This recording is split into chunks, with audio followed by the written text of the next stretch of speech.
بسم اللہ الرحمن الرحیم۔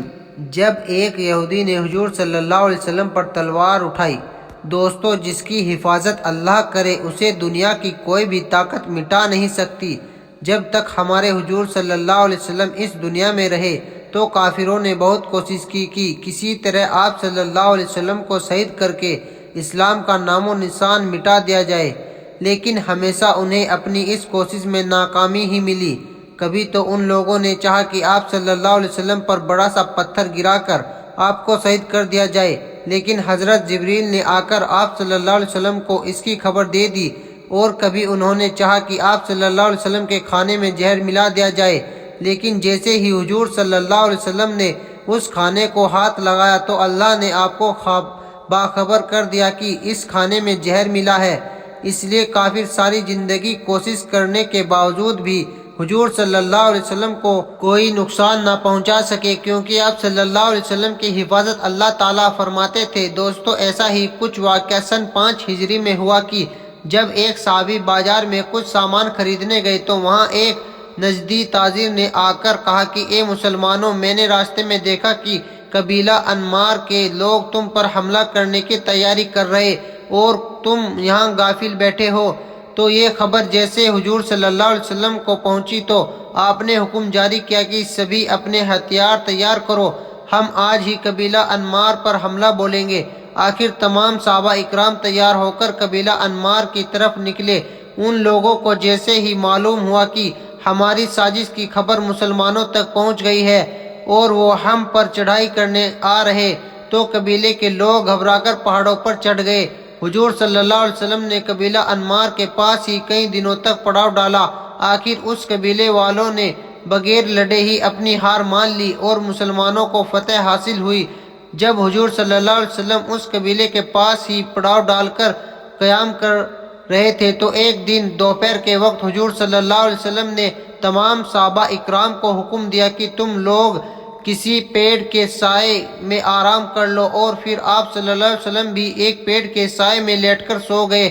جب آپ صلی اللہ علیہ وسلم گہری نیند میں سو رہے تھے تو تبھی اچانک ایک دیہاتی کافر نے آ کر پیڑ سے حضور صلی اللہ علیہ وسلم کی تلوار اتاری اور اسے سوت کر حضور صلی اللہ علیہ وسلم کے سامنے جا کر کھڑا ہو گیا۔ جیسے ہی اس نے تلوار سوتی تو آپ صلی اللہ علیہ وسلم اپنی نیند سے بیدار ہو گئے۔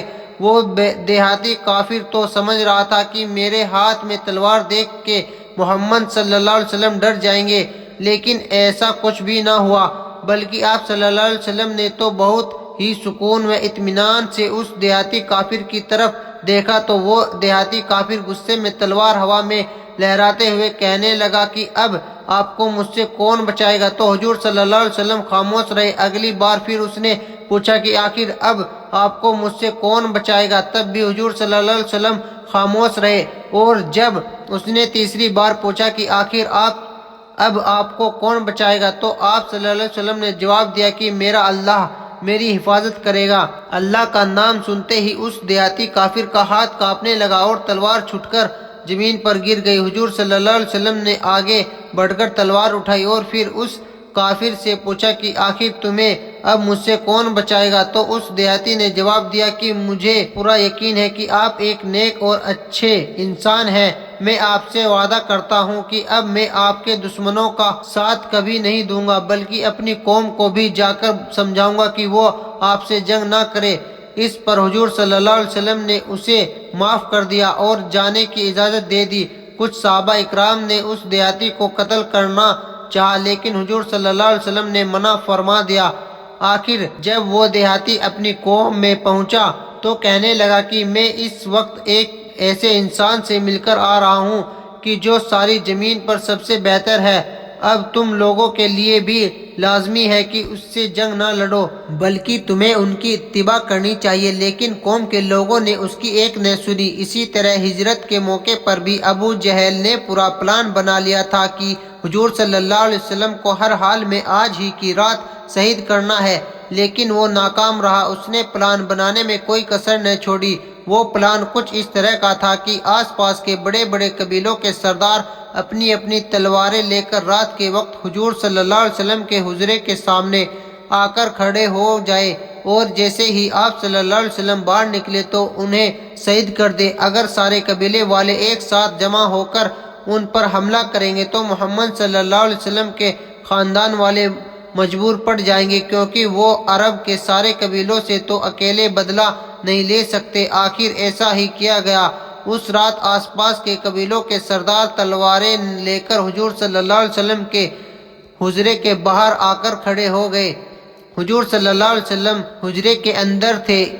کسی میں اتنی ہمت نہیں تھی کہ وہ اندر جا کر آپ صلی اللہ علیہ وسلم کا مقابلہ کرتا، لیکن اللہ تعالیٰ نے آپ صلی اللہ علیہ وسلم کی ان کافروں سے حفاظت فرمائی، اور رات کے وقت جب حضور صلی اللہ علیہ وسلم اپنے حجرے سے باہر نکلے تو دیکھا کہ سبھی کافر تلواریں لیے کھڑے ہیں۔ اللہ تعالیٰ نے ان کافروں کی آنکھوں پر پردے ڈال دیے کہ اس کی وجہ سے حضور صلی اللہ علیہ وسلم ان کی آنکھوں کے سامنے سے باہر نکل گئے، لیکن ان میں سے کوئی بھی آپ کو دیکھ نہ پایا۔ حضور صلی اللہ علیہ وسلم نے جاتے وقت زمین سے مٹی اٹھا کر ان کافروں کے سروں پر ڈالی اور وہاں سے چلے گئے۔ آخر صبح کے وقت جب وہاں سے ایک سردار کا گزر ہوا تو اس نے ابو جہل سے کہا کہ تمہیں خبر بھی ہے کہ محمد ابھی تمہاری آنکھوں کے سامنے نکل کر اپنے ساتھی ابو بکر کے ساتھ مکہ سے مدینہ کی طرف چلے گئے ہیں، اور دیکھو انہوں نے تمہارے سروں پر مٹی بھی ڈالی ہے۔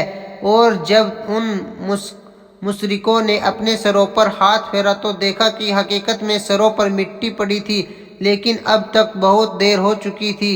حضور صلی اللہ علیہ وسلم حضرت ابو بکر کے ساتھ مدینہ کی طرف نکل پڑے تھے۔ کافروں نے آپ صلی اللہ علیہ وسلم کا بہت پیچھا کیا، لیکن اللہ نے قدم قدم پر آپ کی حفاظت فرمائی۔ دوستو، آج بھی آپ دیکھ سکتے ہیں کہ ساری دنیا اسلام کی دشمن ہے، اور یہ آج کی کوئی نئی بات نہیں ہے، لیکن اللہ کا وعدہ ہے کہ ہم قیامت تک مسلمانوں کی اسی طرح حفاظت کرتے رہیں گے۔ اسی لیے آپ 1400 سال کی تاریخ اٹھا کر دیکھ سکتے ہیں کہ اسلام کو مٹانے والے کیسے کیسے لوگ پیدا ہوئے اور چلے گئے، لیکن اللہ تعالیٰ نے اپنے حضور صلی اللہ علیہ وسلم کی ایک ایک حدیث کی حفاظت فرمائی، اور آج تک قرآن صحیح سلامت محفوظ ہے۔ 7ویں صدی میں تاتاری مغل لوگوں نے آ کر مسلمانوں کو اتنا زیادہ قتل کیا کہ لگتا تھا کہ اب ساری دنیا سے اسلام کا نام و نشان مٹ جائے گا، لیکن اللہ نے مسلمانوں کی حفاظت فرمائی اور خود مغل لوگوں کو ہی اسلام کی توفیق دے دی۔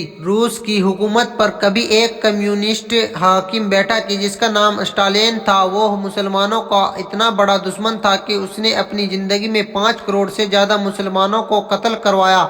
جب وہ قتل کر کر کے تھک گیا تو لاکھوں مسلمانوں کو ٹرکوں میں بھروا کر برفیلی پہاڑوں میں پھینک دیا کہ جہاں وہ ٹھنڈ سے مر گئے۔